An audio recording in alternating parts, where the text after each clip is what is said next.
Actually, nagkakilala kami ni Tony sa Laguna. Siya ay kumpare ko. Ex siya ng kaibigan ko na si Ruby. Yun, doon kami nagkakilala. Tapos, nung nakita niya ako, nagandahan daw siya sa akin. So yun, nagandahan siya. Kinuha niya yung number ko, tapos nag-text siya. Eh, syempre ako rin. Unang kita ko pa lang sa kanya, parang sabi ko, nagustuhan ko na siya eh. Kaya hanggang hindi natatapos yung okasyon, talagang pinursige ko na makuha yung cellphone number niya at yun, niligaw-ligawan ko siya. Hanggang nga sa mapaibig ko na siya. Ang nakita ko sa kanya, ang nagustuhan ko ay yung napakakalmado niya. Kalmado siya, tapos mapagmahal, maalalahanin, at protective.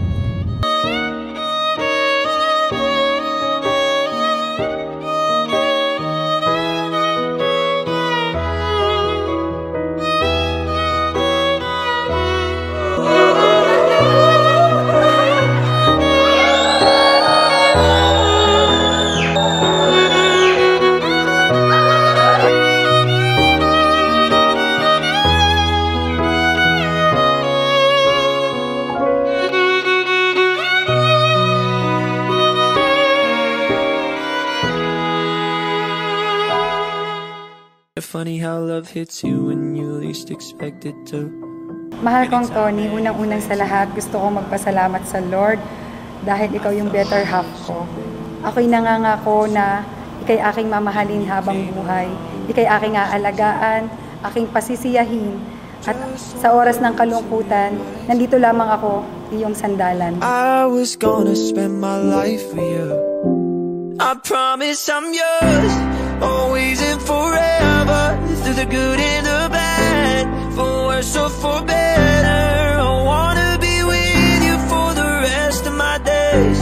I promise I love you forever and ever and always. Paano yan? Alis na si Ate Ami. Hindi ka ba malulungkot? Ayos lang yan. Malayo man siya, malapit pa rin siya sa puso ko. Congrats, Kuya. Thank you.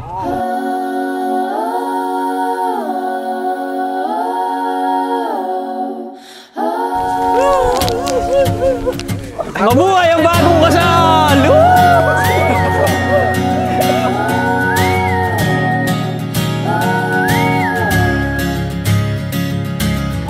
Woke up in London yesterday, found myself in the city near Piccadilly. Don't really know how I got here.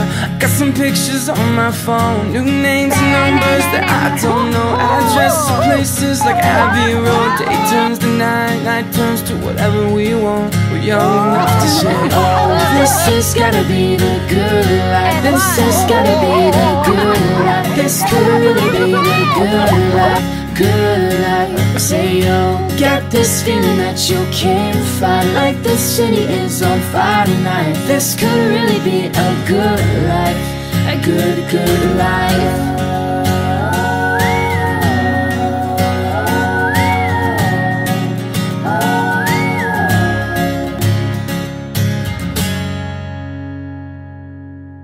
So wag niyong hayaang lumamig ang inyong pagmamahalan.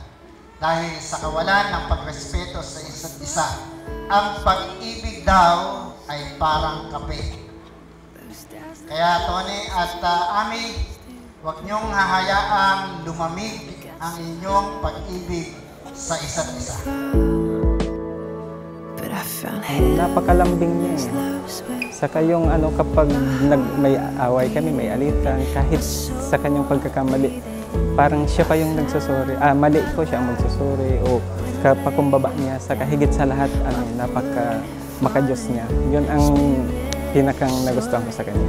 Nagpapasalamat ako sa Lord kasi siya yung pinigay sa akin. Although maraming struggles, maraming mang pinagdaanan, pero thank God kasi finally, eto na, kakasal na kami.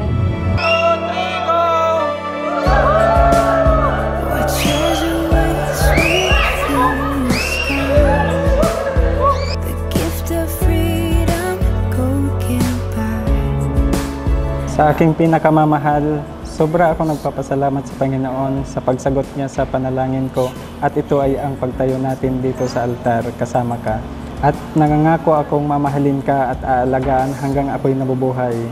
Tatanda man ako, balat at buhok ko lang ang magbabago, hindi ang pagmamahal ko sa iyo. Salamat sa 10 taon at ngayon magiging habang buhay na. Ikaw ang pinakamasayang nangyari sa buhay ko. Mahal na mahal kita. Touch the sky when the knees hit the ground.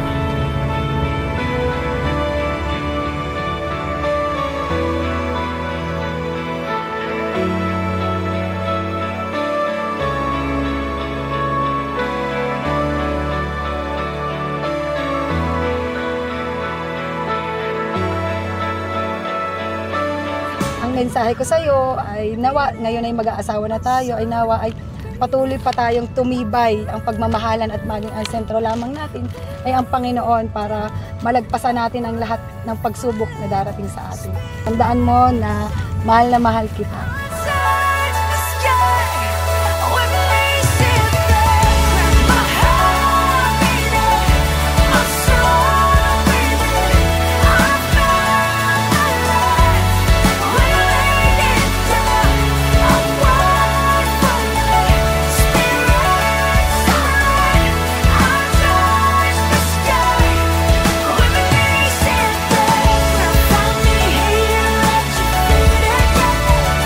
Everything I am, reaching out, I surrender. Come sweep me up in your love again.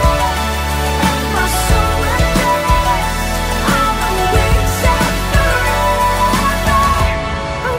Dito lamang ako hanggang sa huli, hanggang sa aking pagtanda at hanggang sa pagputi ng aking buhok. Mahal na mahal kita, Tony. When my knees hit the ground.